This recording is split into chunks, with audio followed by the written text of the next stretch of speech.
So hello, everyone. I'm Professor Anderson from the Institute of Computing here in Campinas, Brazil. And today I have the pleasure to have here my colleague, Hany Farid, to give us a talk about deepfakes. Hany is an old friend of mine and one of the pioneers of the field of digital forensics. And I don't know if I told him about this already, but he is one of the reasons that I decided to come to this area of digital forensics and as a scientist as well. Farid, when I was an undergrad, I used it to read your papers. It was back in the time that you worked with Siwei Liu and Aline Popesco. You guys motivated me to become a scientist, so I'm very, very honored to have you here today. I love your work, and it's a pleasure to count with you to talk to these guys here today. Thank you very much. The stage is all yours. The plan normally is 45-50 minutes to talk, and then we go for questions. While you present, we will all be with our cameras closed and mics closed, okay? Thank you very much. Perfect. First of all, thank you, Anderson. Very nice welcome. And you made me feel a little bit older than I'd like to feel, but I appreciate that. You probably are noticing at this point, I'm not sharing my slides. And so if you are in gallery mode, okay, I think the video just switched to speaker mode. So if it didn't switch for you, go ahead and put Zoom into speaker mode, or just go ahead and pin my video, and then you should be able to see me and my slides full screen. You'll be seeing everything over here. I'm going to talk about some work that we've been doing over the last, I guess now 3 years or so, on understanding the creation, the risk of weaponization, and the detection of deepfake images and video. And all the work I'm going to talk about is that of PhD student Shruti Agarwal, who is exactly 1 week away from finishing her PhD here at UC Berkeley, and really a terrific grad student who deserves all the credit for the work I'm about to describe. So let me just start by rewinding a little bit and stating probably the obvious for anybody who thinks about issues of digital authentication is that manipulating media is not new. We have been manipulating photographs and video and audio and information, for that matter, for as long as we've been recording information. And so the famous photos of Stalin, where people would fall out of favor and he would simply airbrush those people out of history. Now, obviously, back then, this was a highly skilled task. You needed somebody in a dark room, literally painting on a negative to remove somebody and to reinsert a new background. So it was highly skilled, highly difficult. Very few people could do it. But interestingly, people still manipulated photographs. And there's something really interesting about that, because why? I mean, why go to the trouble? You've eliminated somebody. Why eliminate them from the historical record? I think, I'm not a historian, but I think it's because these people and people today understand the power of visual imagery, that if you can change visual imagery, you can change both history, the present, and the future. And there's a real power in manipulating digital media, which is what we are seeing today. Now, fast forward from the time of Stalin to, let's call it, the mid-90s, right? So the age of Photoshop, if you will. And what we saw in the 90s with the advent of digital cameras, the birth of the internet, and fairly sophisticated photo editing tools like Photoshop was the ability to do things like this, to insert Trump into this photograph of former President Obama. And this still obviously required some skill, but probably not as much skill as those who were manipulating photos on behalf of Stalin, because now you're in a computer, you have Photoshop that's doing a lot of manipulation, but you still need some skill. But we've sort of democratized access to manipulating, where you don't need a darkroom anymore, and now you just need a piece of software running on your desktop computer. Now, fast forward another, let's call it 20 years, we are getting on to the late 2010s, and we've started to see a rise in a new type of digital manipulation, so-called synthesized media, or more generically, deepfake media. So if you haven't seen it already, you should navigate at some point to thispersondoesnotexist.com. This is a website that will simply present to you an image of a person, true to the URL. That person doesn't exist. It was synthesized by a computer. And now this is the true democratization, because we went from a dark room to a skilled digital artist in Photoshop to click a button and the computer will synthesize fake images for you, literally of people who don't exist. Each of these are one images that were taken from that website, which, by the way, is just based on StyleGAN 2 from the folks over at NVIDIA. And this is what I want to talk about today, is this new method of manipulating media or synthesized media. So let's start by talking about, how do these things work? How are they making these? So the engine behind those images that are generated by StyleGAN are so-called generative adversarial networks. And here's basically how it works. You want to generate some image of some size, and what you do is you plop down a bunch of pixels, random pixels, and that generator's job is to turn that image right there into an image of a person. But it has some help, and its help is this discriminator over here. So what the generator does is it takes a random pixels and it hands it to the discriminator, and the discriminator has access to images of known people. Scrape the internet, find a bunch of images of people. And what the discriminator's job is to ask a very simple question. Can I discriminate this image from these faces right here? And if the answer is yes, then you go back to the generator and say, this is not a face. Try again. Modify some pixels, send it to the discriminator, try again, and millions and millions and millions and millions of iterations. And eventually it will learn to generate an image that the discriminator sees, and it says, well, that's a person.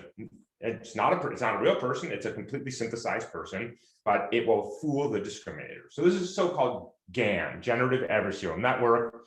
Generative because you're making something, adversarial because I've pitted these two systems against each other, and network, of course, because underneath here and here is a deep neural network. Okay, very cool, by the way. We've already started to see problems with this type of technology. People are creating fake profiles online. My favorite one was a high school student in Florida a couple of years ago created a candidate for the US Congress that was running in an election. They got a Twitter account that was verified with the blue check mark. They got the election board to verify the candidate, and the whole thing was fiction, having been generated, bootstrapped by a face that was generated off of this person does not exist. So you can see why these types of technologies can be powerful, because I can create now personas and people and eventually videos, as we'll talk about in a minute, of people who don't exist. All right, now, that's one form of synthetic media. Another form is to go into the video space. So here, what we want to do now is say, let's start with this person's face. This is a famous actress, of course, Jennifer Garner. And I want to change her identity to that of another famous actor, Steve Buscemi. Okay. And so now what we're going to do, we have a couple more steps here, but the basic idea is very simple. The generator's job is to change the identity of Jennifer Garner to Steve Buscemi. So what it does, it makes some modifications, hands it to the discriminator, and the discriminator now is going to do two things. It's going to ask, is this Steve Buscemi? And it has a bunch of photos of Steve Buscemi. And it's going to make sure that the appearance of whatever is being modified is consistent with the appearance here, in terms of the head is tilted down and to the left and the eyes are slightly closed, and the lighting and the color and all that. So it's got two constraints. Make sure that the head pose is the same, but change the identity. And again, we do this in a very tight loop, generative adversarial network, and eventually this generator will swap out her face for his face. And if you do this frame after frame after frame after frame at 24 to 30 frames a second of a video, you'll get something like this. So I turned up the video of this. Obviously, the audio continues to be that of the original video. This is the original video here. This is the face swap deep fake, such as it's called. And you can see that it does, first of all, who would have guessed that Steve Buscemi is such a good looking woman, but he looks great here. And you can see that we have swapped her identity for his identity. And it's very, very good. And by the way, this is a video that's now about 2 to 3 years old. So this has only gotten better and better in terms of the technology. And you can see on every frame, the facial expressions, how he's moving his mouth, his eyes, everything is simply now with a new identity, because that's what the GAN learned to do. Okay, so that's one type of deepfake that we just talked about, face swap deepfake, eyebrows to chin. I swap out one person's face for another person's face. I'm not going to talk about them in detail, but we're eventually going to refer to them. So let me just define them for you. Two other types of deepfake videos, lip sync deepfakes and puppet master deepfakes. Here, what you do is you take a single image of a person, Vladimir Putin, and then you plot me in front of a camera. And as I move and talk and raise my eyebrows and open my mouth, it reanimates that person right there. So I'm the puppet master, he is the puppet, and I will synthesize as if it's Vladimir Putin or Steve Buscemi or Mark Zuckerberg or whoever it is saying and doing anything I want. So that's a puppet master deepfake. The lip sync deepfake takes an authentic video, say of Mark Zuckerberg, and it takes a new audio stream that's either an impersonator or synthesized using, again, AI synthesized technologies similar to what we've described above. And it regenerates a new mouth to be consistent with that new audio track. So everything in the video is completely authentic except for the mouth in this one. And in all three of these, slightly different. I'm replacing the mouth, I'm animating the entire head, I'm replacing just the face. You're basically doing one thing, which is you are getting somebody to say and do something that they never did. Okay. And by the way, lots of technologies out there for doing this, from GANs and other types of technologies for doing it. It's now getting possible to do this also in real time. So I, for example, could be somebody driving my face to give this talk. And that real-time technology is getting very good. So you can see lots of fun things that can happen from this. There are apps that you can now download to create face swap deepfakes, puppet master deepfakes. They can be very, very entertaining, but you can also almost immediately see problems with it. So first and foremost, the single biggest problem today of deepfakes is its use in non-consensual pornography, primarily women's likenesses, whether they are politicians, lawyers, journalists, or people who just attract unwanted attention, are being, their faces are being co-opted, inserted into sexually explicit material, and then that material being distributed, online is a form for some people as entertainment. I don't consider it entertainment, but in many cases also as a weaponization against women. So that's a big problem that we are facing today, and it is not a hypothetical. Almost every single porn site has this problem with non-consensual pornography. We are all living through a phenomenal misinformation campaign around COVID here in the US, around elections, around climate change, around around Black Lives Matter movements, around just about everything that happens in the world now.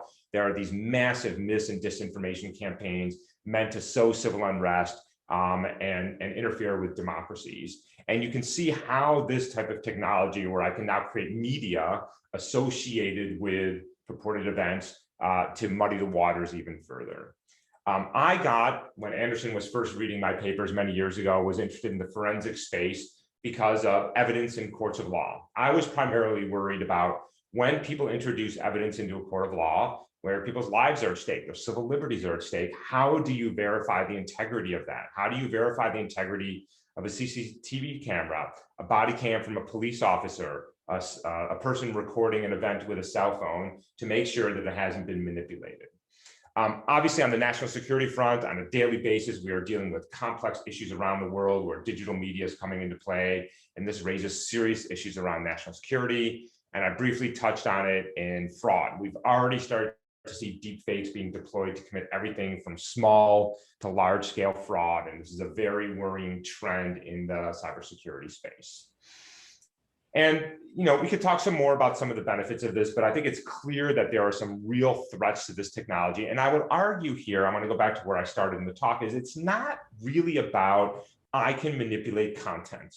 We've been able to manipulate content since the time of Stalin, right? And through the 80s, 90s, and early 2000s. But what we've done now with these deep fakes and AI synthesized content is we've democratized access to very sophisticated technology, which means it's not the expert, it's not just the state-sponsored actor, it's not the Hollywood studios alone.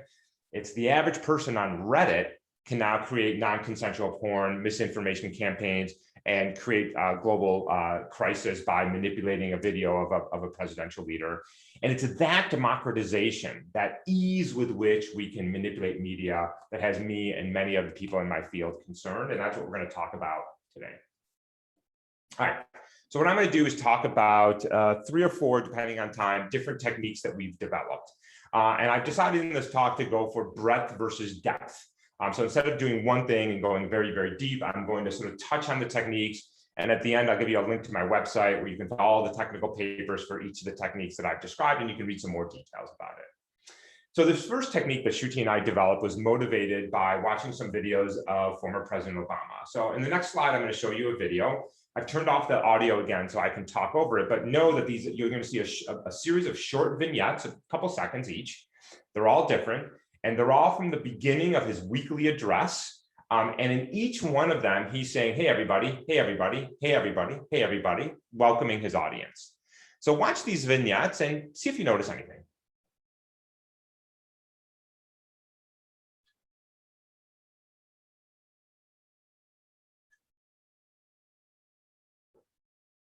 Okay, those are all separate vignettes. And what you may have noticed is every time he started his weekly address, and he said, hey, everybody, welcoming people, he did this, lifted his head up and to the left.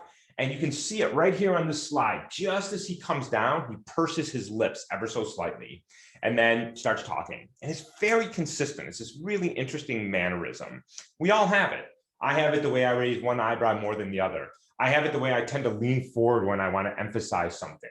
Even the way I speak with my hands. We have sort of the way we talk, the way we express ourselves is, it turned out, quite distinct, and we're going to try to exploit that in the following manner.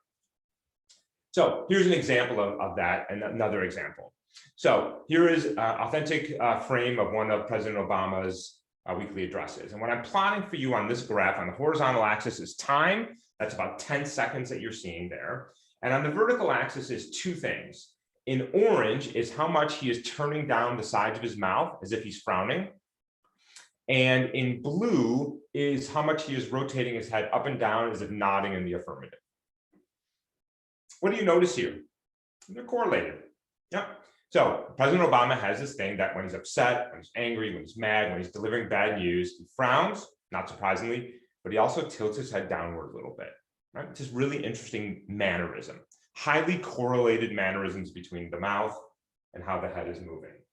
Now, in this lip sync deepfake, what have I done? I've swapped out his mouth to be consistent with a new audio track, but his head is still sort of doing what it was doing in the original video. And now look at what happens here when I look at, in orange, the mouth turning down, and in blue, the head rotating up and down. They're not correlated anymore. Well, why? Because that's exactly what I did. I created this weird thing where his head in the original video is happy, sad, neutral, whatever it is, but his mouth is now doing something that his head doesn't know about. And so I've created this inconsistency in his behavioral mannerism, as we call it. Now, that's President Obama's behavioral mannerism. Former President Trump has different ones.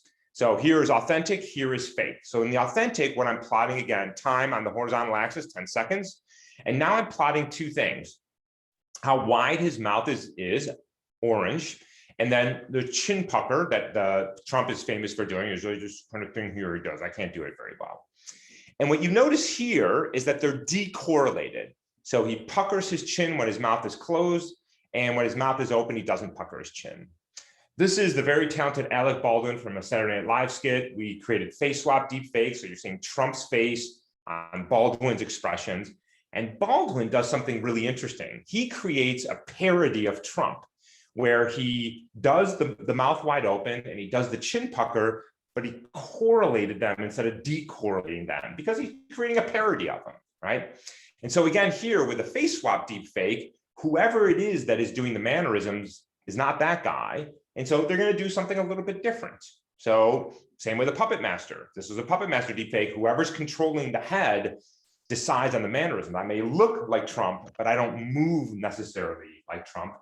And that's what we're going to exploit. And notice here, by the way, that whether it's a face swap deepfake or a puppet master in which the person moving is not who it purports to be, or in a lip sync where I've decoupled the face and the mouth, I should be able to detect all three of these. And anytime you're in the forensics game and you can tackle not just one or two, but all three of the problems, that's a big win. So we're not really in some ways going after it's a deep fake.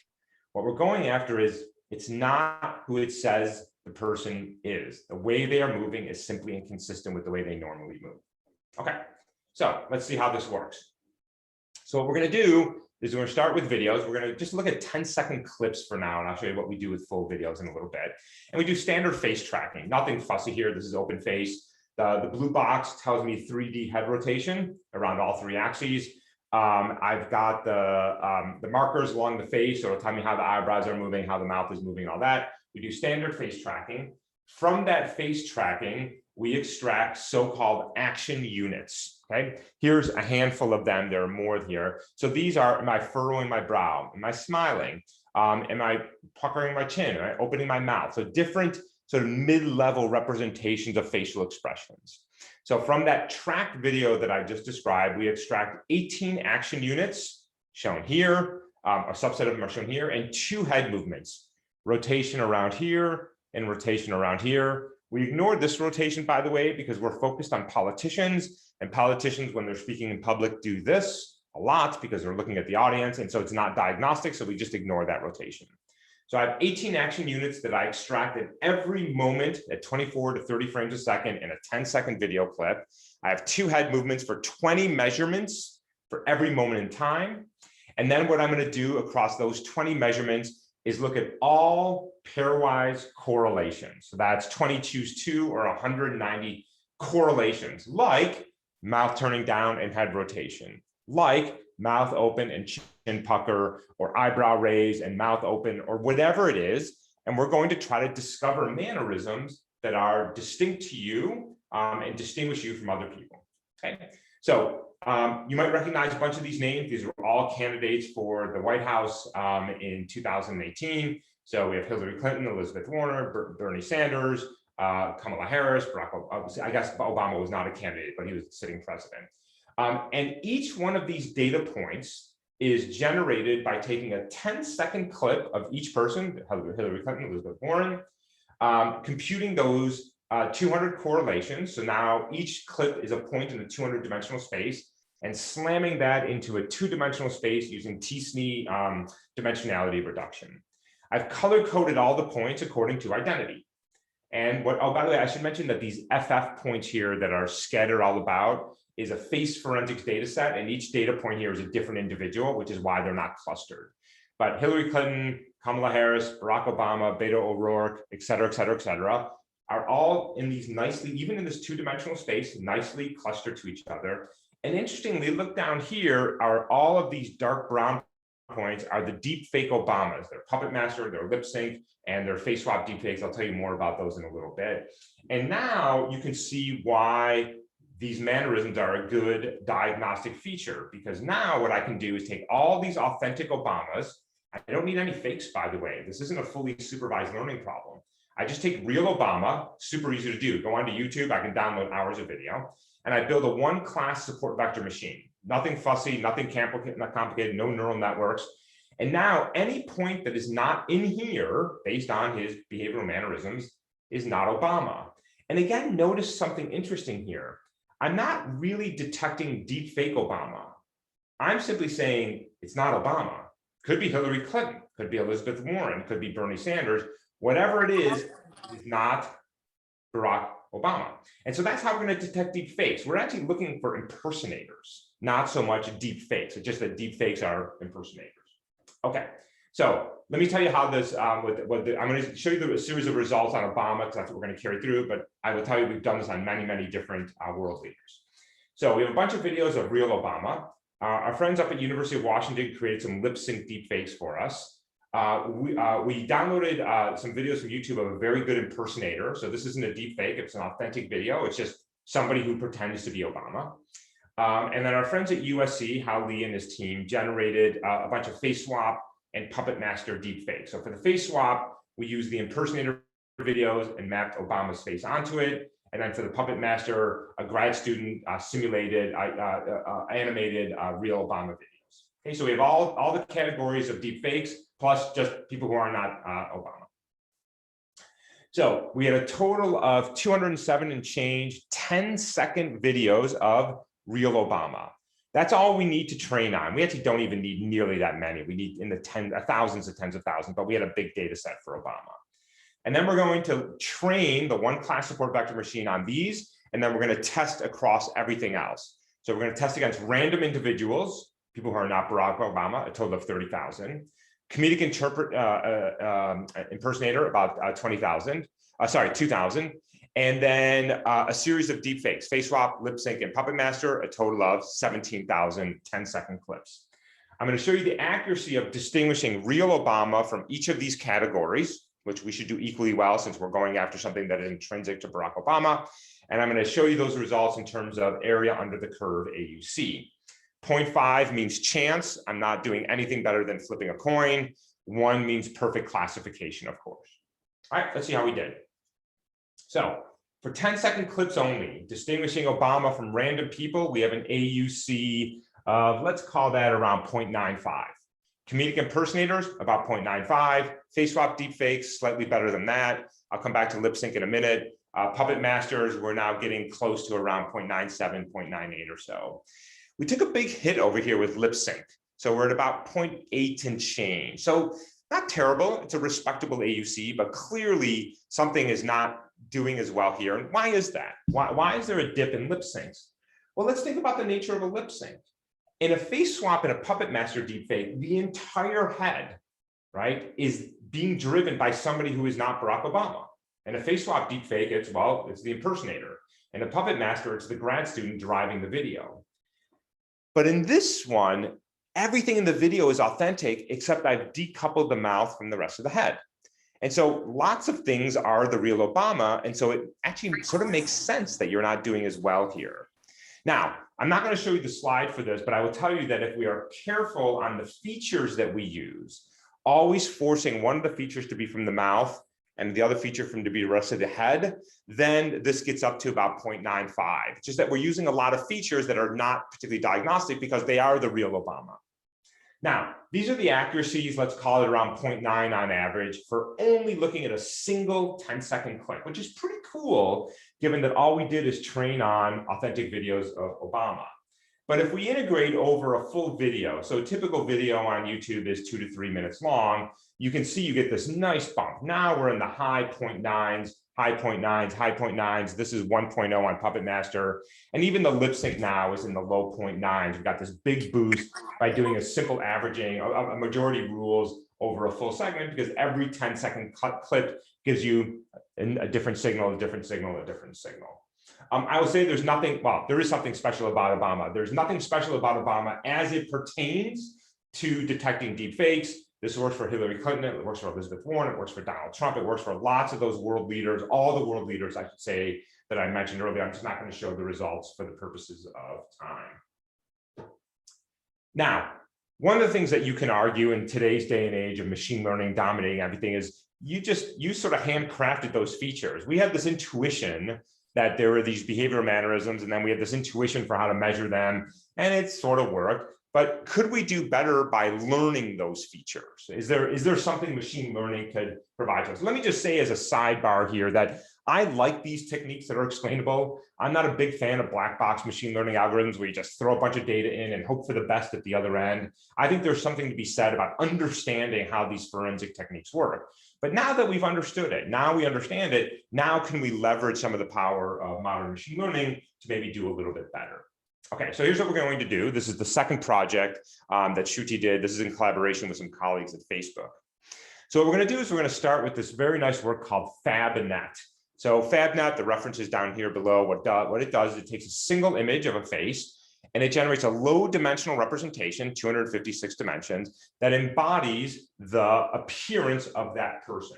So what do I mean by appearance? So for example, if I take this FabNet representation for the images that you see in this first column here for that face, and I ask who are the nearest neighbors in terms of that representation, what it will return is these people on the rows that you see here.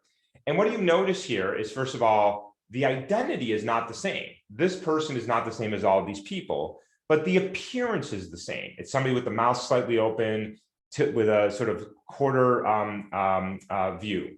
Same thing down here. It's not the same person, they're all different people, but you can see the appearance, the way the head is oriented, the way the mouth is and the eyes are the same. That's what FabNet was designed to do. And some of that is sort of what we want, but we care a lot about identity. So it's not exactly what we want, but we're going to start with FabNet, and here's what we're going to do. We're going to, again, we're now going to work on 3-second video clips. We did this primarily for computational reasons. So we had to take 100 frames at 24 frames a second, about, at 30 frames a second. So it's about 3 seconds, 4 seconds. For each of those frames, we extract a 256-dimensional vector, and we pack that into a matrix of size 100, the number of frames, sequential frames in a video, across 256. We then feed that into a new neural network that we create, which we call behavior net. I'm not going to talk about the details of that because that takes another half hour to describe, but it will be in a paper that I'll give you a reference to at the end. What this thing is designed to do is to take these representations and learn behavioral mannerisms.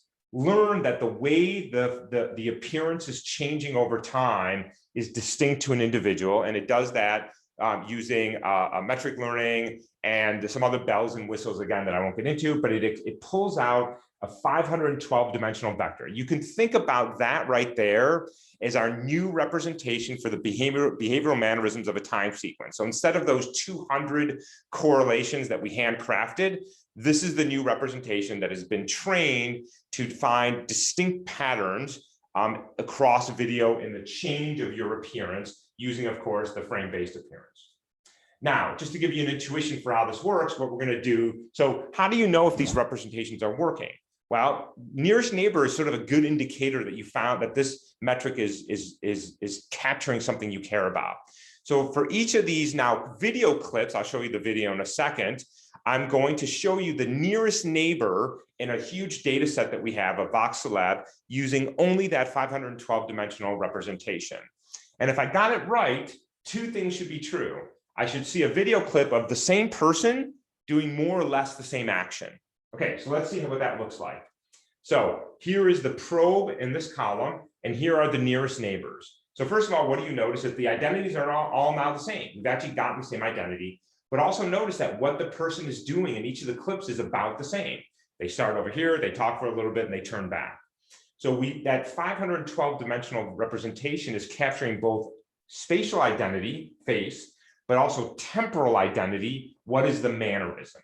Okay? And now the hope is that we can use that as an enriched version of our previous representation. Now, a couple of more bells and whistles, let me just describe them. We wanted to create an automatic system to determine if a probe video was consistent with a training set. So we're going to add one more part to this, which is just VGG. So for each frame, we run a standard VGG face recognition that generates a 4,096-dimensional vector for classic facial biometrics. We pack those into a big matrix and then just column-wise average, because all of those representations should be the same because it's the same person in the video. And now we have a representation that says, this is your facial identity. We have a representation that says, this is your behavioral identity. And now we simply want to know, are these consistent? So as we did before, we have a reference set of a bunch of videos of Barack Obama, Elizabeth Warren, Hillary Clinton, et cetera, et cetera, et cetera. And then we simply ask, whose identity is this behavioral mannerism? Whose identity is this face? And is that the same identity? And if it's the same identity, well, then that's who it purports to be. If it's a face swap deep fake, well, then the face will look like Barack Obama, but the mannerisms will be somebody else. And now I have an inconsistency and I've detected a deep fake. So we evaluated this on a bunch of different data sets. This is our world leader data set, which is what we used in the previous one. I'm plotting here two things: the number of identities in the data set and how long each video is. So here we have very few identities, only 10, but we have a lot of video, 14,000 videos per identity. At the other end, we have face forensics, 10,000 identities. Is that 10,000? Oh, sorry, 1,000 identities, but only 19 videos per identity. And then there's a combination of the DFDC and the CDF and the Google. These are Google and Facebook data sets that are somewhere in between. And we're going to test across all of these. So we have both lots of video, but few identities, and lots of identities, but very few videos. Okay, so let's see how we did. Again, these are ROC plots. These are the individual data sets that I've shown here, and this is the average. The crossover point for our previous data set was 97.3%, which is slightly better than we did with the handcrafted features. Surprising, by the way, not as much improvement as I would have hoped to do, but we did definitely see a small bump in terms of a couple percentage points. So generally speaking, for the data sets, we have a crossover point of 97, 99, 93, ouch, 88, come back to that in a minute, and 98. So generally speaking, the AUCs and the average accuracies are pretty good. We took a huge hit here on the DFDC pre-release, all the way down to 88. And I just want to mention this as a cautionary tale for all the students in the audience. The data set, it turned out when we started digging into the errors, has problems. So this is a very nice example of the problem. This was a source video. This was the target. So this person's identity was supposed to be, this person's identity was supposed to be added to this video right here. And sorry, I got that backwards. This person's identity up top was supposed to be added to this video here. And this is the resulting face swap deep fake, which still has this person's identity. It just was a failure. So lots of videos in this data set and actually in some of the other test sets simply didn't perform the face swap. So this person's face is not in there. It still has the original video. And that's why some of these results don't look as good as they do, because the data set is simply noisy. But on average, we got a nice little bump. Not as much as I would have liked. There's still something about those handcrafted features that are quite nice. Okay, so that was technique number 2. Both of the first 2 are about behavioral mannerisms. Now, one of the things that's very hard to do, face swap and Puppet Master deepfakes are pretty good. I'm just going to check the time here because the whole head is moving in a way that is not consistent with the person. But in the lip sync deepfakes, it's really just that mouth and the audio stream, and those tend to be very, very challenging, particularly as that technology gets better. So in this third technique, we're going to go after a really interesting artifact in lip sync deepfakes. So I think everybody's microphone is muted, so you can try this at home if you want. When you make particular sounds, so-called phonemes, ah, ba, ka, da, ra, fa, your mouth has to take a certain shape. Here's my favorite one right here, MBP. Try saying at home in English, mother, brother, and parent. And notice that when you do that, your mouth closes, mother. Now try doing it without closing your mouth, other. If you're a ventriloquist, you can pull it off, but if you're not, it sounds very funny. It's very hard to make that sound without closing your mouth. Here's my other favorite one, F and V, favor, victor. My lower lip curls in a little bit and to make that favor, victor sound. Okay, so there's a correlation between the appearance of my mouth and the sounds that I am making. What we noticed in the lip sync deepfakes is that often that phoneme viseme mapping didn't quite work. So here's an authentic video of Trump where he's saying I'm, M. And here's frame 1, frame 2, frame 3, frame 4, frame 5, frame 6. He's ending on the M, and you can see his mouth is completely closed as you would expect. This is 4 frames of a lip sync deepfake where he's again saying I am, I'm. Frame 1, frame 2, frame 3, frame 4, and you can see his mouth is not quite entirely closed. Okay, and that's a telltale. And by the way, at 30 frames a second, 24 frames a second, nobody notices this, right? The mouth of that little gap there is going to escape notice. But in our case, we came up with some simple techniques to transcribe it for the particular place where the MBP or F and V or whatever it is, and then we look to see whether the shape of the mouth is consistent or not. I'll just talk about MBP, ongoing work to do other phoneme viseme match. And here's what we found. So this is the accuracy of a very simple classifier that simply determines is the mouth open or closed when you are saying an M or P phoneme. The first 3 bars correspond to 3 different publicly available data sets on lip sync deepfakes. These 2 in the middle were thanks to our colleagues at Stanford, his students and postdocs, and this is a publicly accessible data set. This is the accuracy with which we can classify a 20-second clip. This is the original accuracy, close to 100%, and you can see everything else is somewhere between 100%, 90%, and 80%. So just looking at a single phoneme viseme, we can actually do pretty well. As we expand this technique out to look at other mappings, obviously this has to map over to other languages, the hope is we can start to detect inconsistencies between the shape of the mouth and the sounds being made. And of course, the reason why this works is because the GANs don't really know about phonemes, they don't know about visemes, they don't know about these fairly complicated mechanical realities, physiological realities. They're just trying to match a bunch of pixels to look about right. Okay, I have a few minutes left. Let me just talk very quickly about this. If you haven't seen this, after this talk, search for TikTok Tom Cruise, and you will see some really, really good, I think some of the best that we've seen, face swap deepfakes by a very talented digital artist. And by the way, by a very talented impersonator. So what you're seeing is a very good Tom Cruise impersonator. His voice is almost perfect. And they have swapped out the impersonator's face for Tom Cruise's. Lots of videos on TikTok that will show you probably what is arguably the state of the art. And you can see even as he's removing his glasses and his hat, it really looks like him. It carries his identity. And these are very, very good. So when Shruti and I first saw these, we got very concerned. We thought, wow, this is a bit of a tipping point here.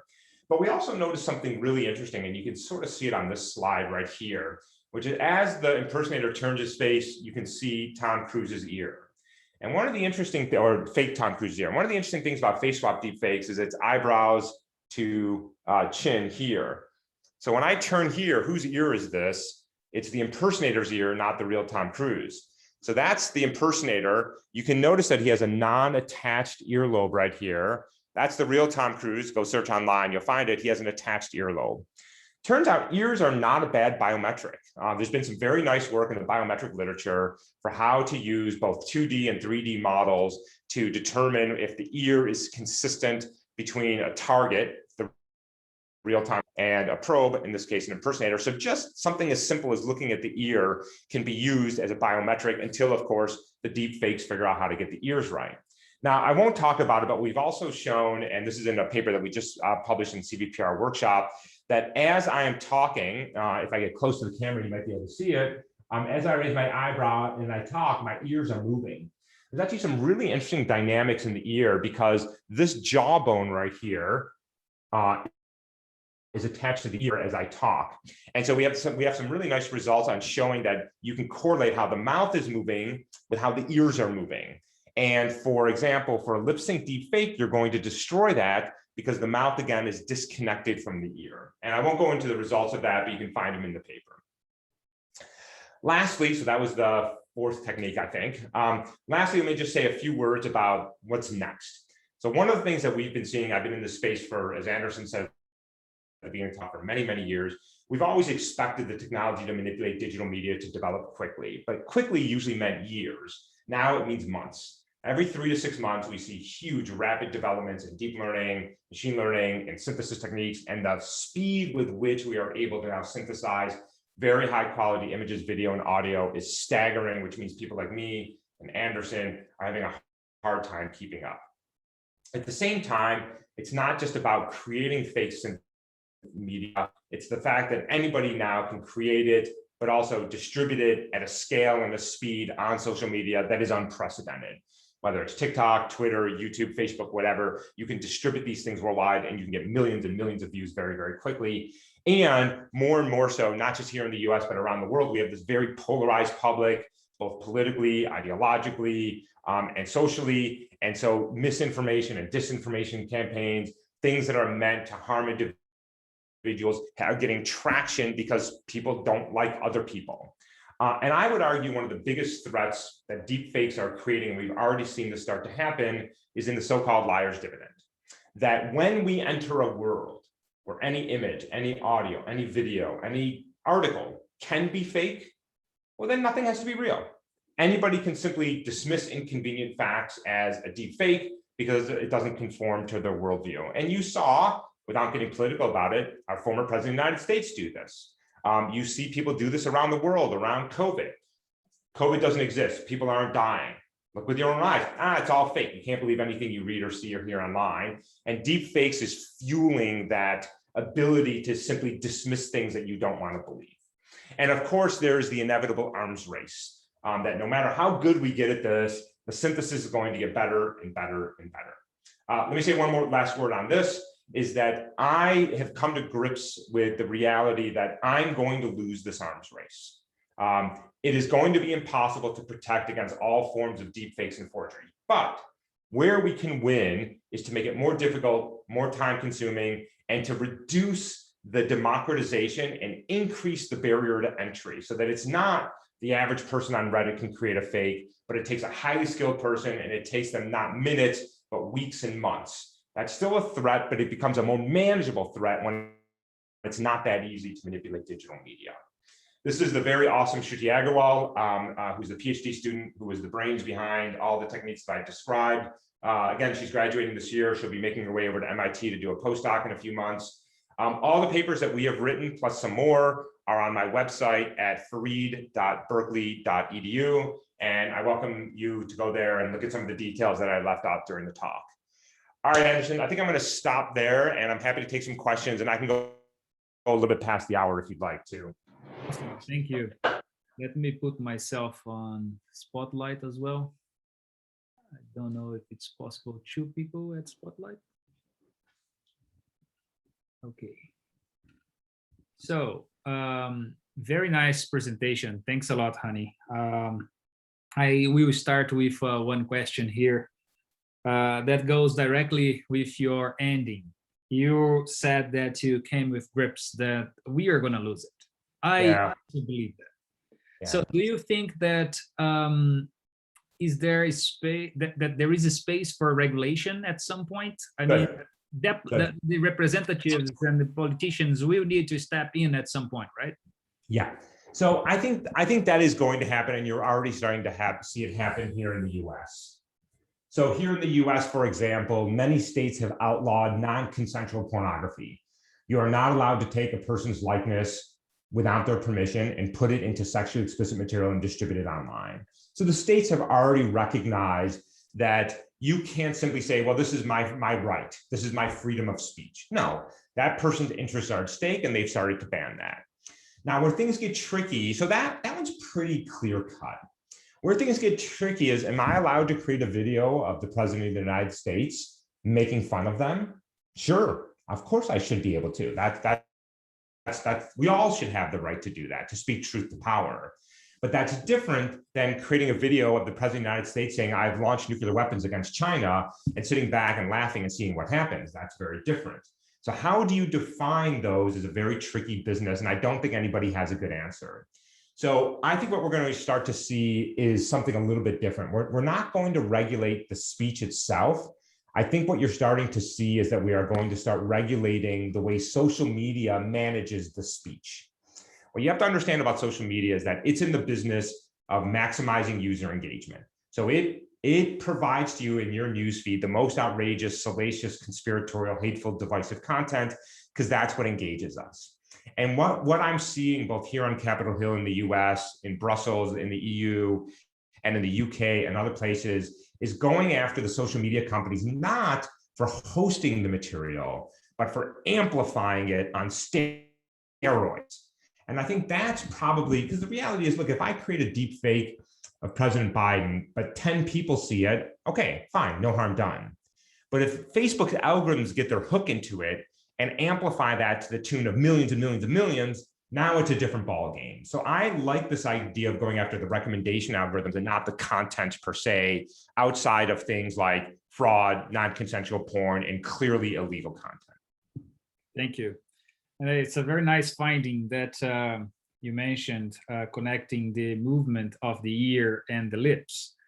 But as this is like a cat and mouse game, I'm sure that the next version will fix that, right? This is the same. Just a matter of time, Anderson. Sure. So here's that's right. But here, there's some good news, bad news here, right? So the bad news is, yes, they're eventually going to start synthesizing ears.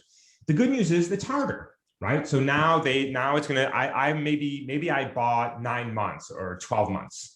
Right? Okay, fine. And then in 12 months, the new grad student who replaces Shruti has to come up with a new idea. Exactly. So that's sort of the way it goes. Now, the hope is eventually the number of things you have to get right is going to become increasingly more difficult for the GANs, right? Because the GANs have these, it's a very tricky thing to train the GAN. The other thing I'll say on this, and I should have mentioned this in the answer to your first question, is I think what you're also going to start to see is not just the development of better forensic techniques, but the development of better authentication techniques. So instead of saying, hey, let's authenticate every single piece of content that we see on YouTube and TikTok and Twitter, what if every time I take a picture with one of these, it automatically authenticates it on the device, right? This is so-called control capture technology that is being developed by a consortium being here in the US. It's got Adobe and Microsoft and Twitter and the New York Times and the BBC. It's called the Content Authentication Initiative. And the hope then is that we'll have sort of two classes of content. Ones that have been essentially signed and authenticating at the point of recording. This is a recording of something that actually happened, and then sort of everything else. And even if we can't forensically analyze our way out of all that, the hope is that we'll start, wanting more trust in our devices, and there'll be more authentic content coming up. So I'm really excited about this initiative being spearheaded by Adobe.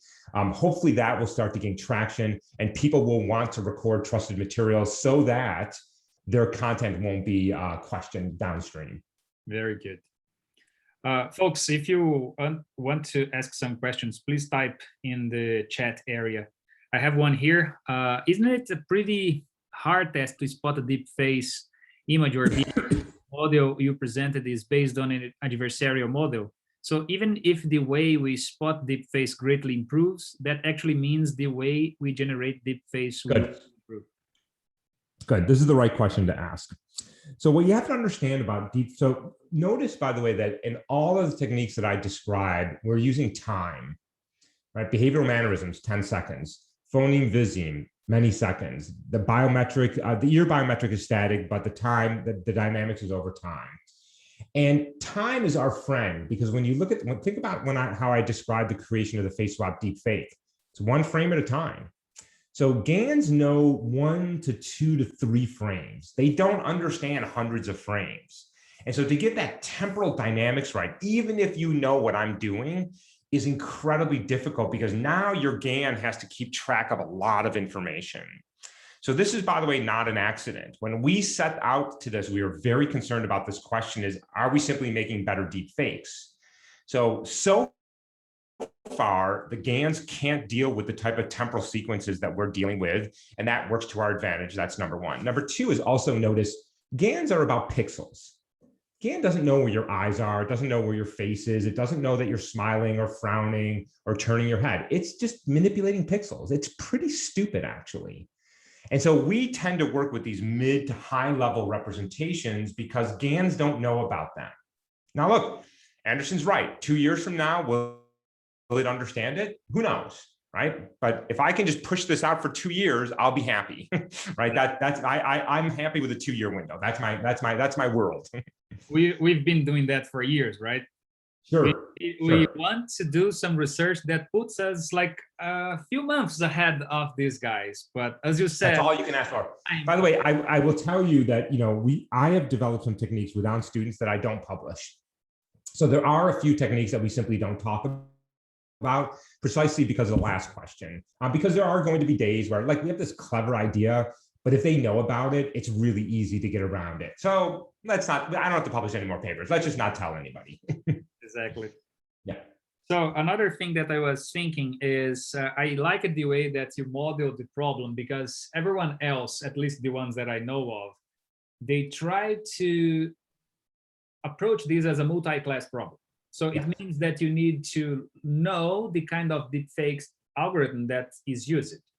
So it's not a blind test. But when you focus on, in the case of Obama, the first example that you gave, when you focus on the real thing, then anything else that's different might be spotted as a possible fake. I like that idea. I agree. This is what I like about these techniques is, look, I mean, what's sort of in some ways the obvious and easy thing to do? Get a bunch of deep fakes, get a bunch of real stuff, throw it into a deep neural network, pray to the deep neural network gods and hope for the best, right?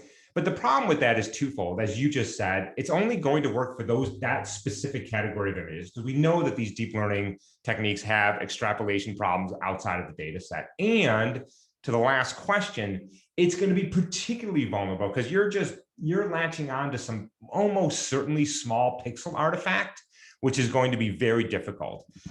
We have a paper from 2 years ago with Nicholas Carlini really great security researcher at Google Brain, showing that it was really easy to take the best at the time image classifiers, as you said, Anderson, just simple two-class classifiers, and basically apply both white box, gray box, and black box attacks to completely break them.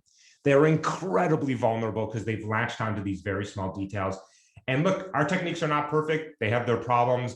For example, you have long hair now. I can't see your ears, so that technique doesn't even work, right? So, but though that kind of vulnerability to adversarial attack in an inherently adversarial system worries me a great deal, so we tend to steer away from them. Very good. Another thing that I was thinking is, have you tried some explainable AI techniques, like to understand the regions of the face that are mostly changed? Yeah. I think that's a cool idea. We have not. We still are very much in the, let's figure out, what the signal is. Let's figure out how to measure it. I mean, sort of that, in some ways, the classic forensic techniques that we've all been working on for 20 years. I think there is something interesting about these attention maps of like what is distinct here, and maybe trying to not so much learn a black box classifier, but learn what is different here in this signal versus this signal. We haven't done that, but I think there's potentially some interesting work to be done there. Very good. What about the cross data set case? I mean, many people, I've spotted this in many works, they normally train their algorithms in the same data set. So they claim that we get like 99% accuracy for detecting deepfakes. And the other day I read one article that deepfakes problem is solved. So first of all, this guy probably doesn't know what he's talking about. So I like your optimism, or their optimism. Yeah, look. Have you tried cross data set validations? And yeah, so one of the nice things is all the techniques that we develop aren't trained on fakes. So inherently, when we look at fakes across data sets, it's all we haven't even seen those before, right? All we need to know are the authentics.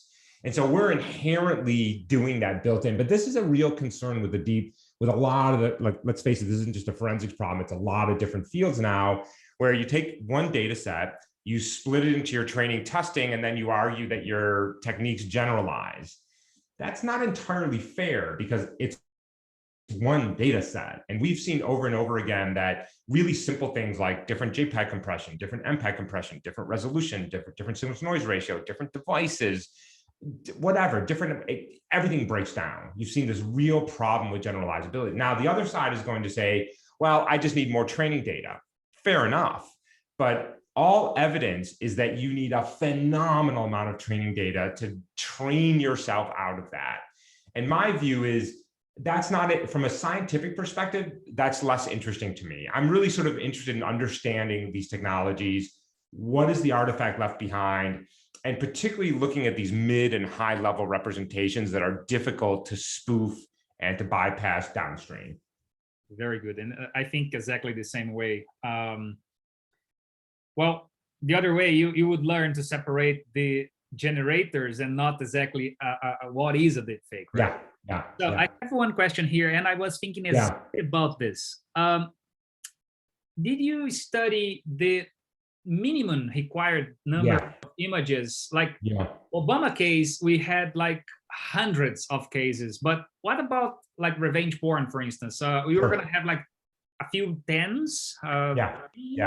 Yeah, it's a great question. So the answer is I don't know if it was the right word strategically, but we very intentionally focused on world leaders because in the early days of deepfakes, that's what we were primarily concerned about. And you're absolutely right that it is focused on people that have a footprint.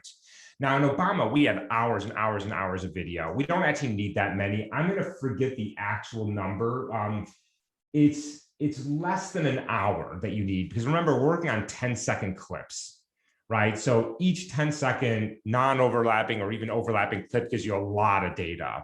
So we don't need hours and hours and hours of video. We need typically on the order of many minutes, tens of minutes. But having said that, for revenge porn, there's not a lot we can do right now for a woman who is not a world leader, a famous actress, somebody who has a big footprint where you can build these. Now, I think there's another solution for that problem. So for example, if you are a woman who is being victimized, you should be able to go to MindGeek and say, here's my face. My face should not show up in any porn. And if it does, it's a deep fake, right? So you don't, in some ways on the non-consensual porn, you don't actually have a deep fake detection problem. You just have a classic face recognition problem, right? If a woman says to MindGeek or Pornhub or whoever it is, I should not be in any of your videos. I will tell you right now, I've not consented for any of my videos to be there, then I should be able to eliminate them from their data set. And now it's the face recognition problem. And that more or less is a solved problem. So in some ways, that's how I would attack the deepfake problem. I wouldn't worry about deepfakes. I would worry about identity protection. Very good. Have you tried some, you mentioned some phoneme, visemes, and does it mean that you tried audio and videos and images all at the same time? Yeah, so in that one, what we do is we take the audio stream, we do voice to text, so we do transcription, and then we take the text and we extract the phonemes, and then we find where in the video that particular phoneme is being spoken. There's, by the way, some tricky alignment issues you have to get right between the audio and the video to make sure you're looking in the right place. And so that's an audio to video, right? This is, I think your question is the right one, which is anything that's cross-modal is fantastic, right? Because you're basically, if you're ignoring the audio, as we did with the mannerisms, well, then nobody's worrying about the audio. So anything that I think crosses modalities, right? Video, image, audio, and from low level to mid level to high level is good because it forces the forger to get everything right. I would argue today, by the way, that audio is the rate limiting step in deep fakes. The faces are really good. And the best deep fakes that you see are like Cruise one because the impersonator does a great impression. But the reality is that the audio synthesis is pretty good, but not great.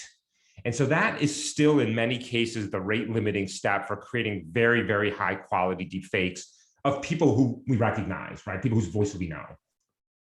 Yeah, that pretty much summarizes it. We need to investigate the video with time information, taking into account the motion and the audio and everything that you can. Very good, very good. Yeah. And most importantly, the thing that I like it most, considering what's real and not necessarily the kind of algorithm that you use it. Yeah, yeah. That's nice. I have one comment here.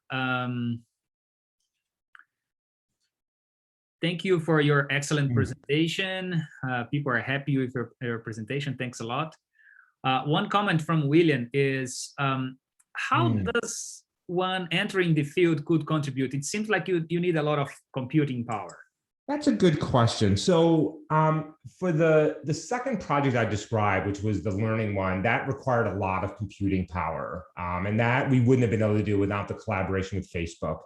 But everything else, I'm pretty sure we did it on our laptops. So the first technique was nothing complicated because it was face tracking and action units and a single class support vector machine.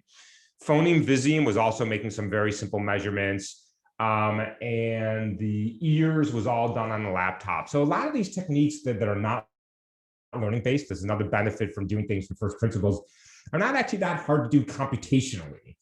Lots of hard problems. You know, my advice is, you know, obviously figure out where the field is, what are people doing, what are they not doing, and then sort of focus your energies. I think, you know, people tend to get obsessed with how do I solve the whole problem, right? And nobody can solve the whole problem. Every one of the techniques that I just described to you has, you know, these very limited applications, but together become very powerful.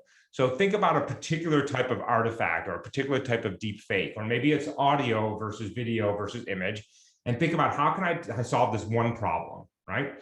And then, you know, you sort of grow from there. But for a lot of the techniques, it's not particularly difficult computationally.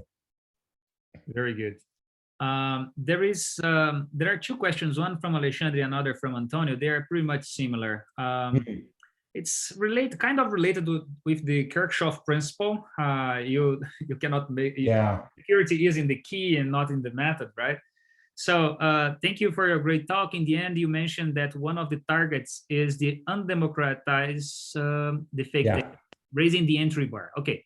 So it's not sure to me what's the worst situation, a situation where everybody has access to fake techniques and society is aware of that, or a scenario where a few powerful people have these techniques. Can you develop a bit about this? Yeah, it's a very good question. Well, I mean, that's a really smart question. I mean, so God, I mean, you're sort of right, right? I mean, so in some ways, I mean, the word democratization usually means something positive, right? We democratize access to information. Yes, that's a good thing. But I think we would agree that if I democratized access to chemical warfare and nuclear weapons, that would not make us better, right? There's a handful of countries out there that have access to very dangerous and deadly weapons. I'd rather none of them had it, don't get me wrong. But I don't think you and I would agree that if Anderson and I and you and everybody on this call had a mini nuclear weapon or germ warfare, we would be any better off. And I'm not really equating deep fakes like that, but I'm saying in some cases when there are technologies that can do harm, reducing access to the average person on the internet is probably overall a good thing, in my view. I think there's a reasonable debate to be had here, by the way. And by the way, since we're on this topic, I would also argue that the researchers who are developing these technologies, primarily academics, many of them here at Berkeley and Stanford and nearby, and then putting them online and being like, well, let's see what happens next, is not necessarily the smartest way to do things. If I, for example, figure out how to create a deadly virus out of the ingredients in my kitchen, does anybody on this call think that a smart thing for me to do is to put that recipe on the internet and then sit back and be like, well, let's see what happens next? No, I mean, sometimes we have to take responsibility for the technologies. And again, I'm not equating AI synthesized content with germ warfare, but if you know, as we now do, that these technologies can be weaponized against women in the form of non-consensual porn and fraud and misinformation, maybe you should think it through. I saw a question here about watermarking. Maybe you should think through that your technology should inject a difficult to remove watermark so it can be identified downstream. Maybe you shouldn't prop up this person does not exist and let anybody download any image they want to create fraudulent accounts. I mean, so maybe some responsibility on the researcher side of things before we deploy technology, think about what are the safeguards that we need to put in. I think about this a lot. Sometimes we've developed techniques that we think can be easily circumvented. We don't publish it because we think there's more power to holding back on that. So I think some responsibility on the researchers generating this technology is not the worst thing. Very good. I have one question here from Rafael, and I think that he's asking about what about the imbalancing of the data sets, but it's not a problem for you, right? Because you train. For us, it's not a problem, right? So for us, it's not a problem because we don't train on fake. So, but for other people, it is potentially a problem depending on what the technique is. So again, this is the other thing I really like when we first started working on this problem a few years back, you immediately could see that the data set was going to be a huge problem. And that really colored the way we thought about the problem. Is I didn't want to have to worry about, first of all, getting a representative data set, being able to build huge data sets, constantly moving target. So we just need the real stuff. And in many cases, that's relatively easy to get. And it's lessons learned, right? Remember when you did the work on steg analysis? It's like blind steg analysis. You do not need to learn about the algorithm that is used to hide the information. That's right. Very good. I don't have any other question here, Hany. So I would like to thank you once again for your great talk and the time that you spent with us here today. I wish you all the best there, and we'll keep following your great research. And about the one class technique that you used, we've been researching here about this open set classification, which is basically you don't know the classes that can appear during testing, but during training, you are focused on one or two or perhaps three. Yeah. So I will send you a paper that we did recently, and perhaps we could do something because it's much better than one class SVMs. Nice. I would. By the way, when we did the one class sport vector machine, I'm like, this is not going to work. We're going to have to use a neural net, but let's just try it. And it was surprising how well it worked. But I'd love to see something better than that. So I look forward to seeing the paper, Anderson. Very good. Guys, one last question. The first one that type here, Hany can answer, or otherwise we're going to finish. Sure. Nobody?